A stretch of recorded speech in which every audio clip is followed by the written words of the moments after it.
Hello everyone, welcome to the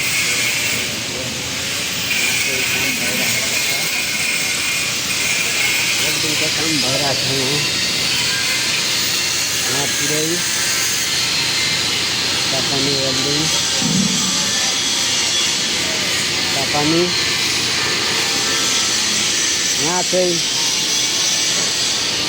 वेल्डिङको काम भइरहेको छ। दादाले वेल्डिङ मारिराख्नु भएको छ यहाँ गाडी लाएर। दादाजी बांग्लादेश से बिलोंग करता है हमारा कंपनी का दादाजी। कौन है? वीडियो बना रहा है दादाजी। इधर भी हमारा पाकिस्तान का भाई है, वेल्डिंग मार रहा है।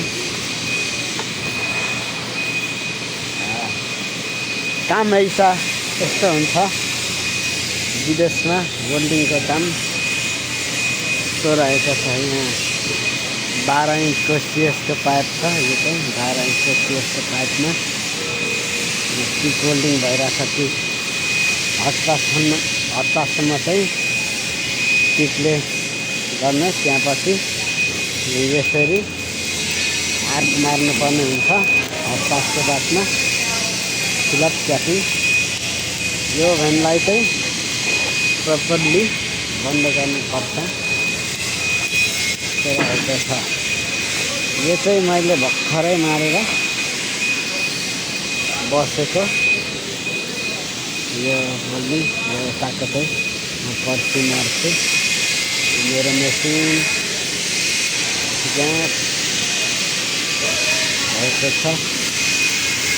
अहिले चाहिँ मारेर आजको प्रोडक्सन भएर म चाहिँ बन्द गरिसकेँ। मेरो वेल्डर आइडी M25 हुन्छ। आर्क वेल्डिङ चाहिँ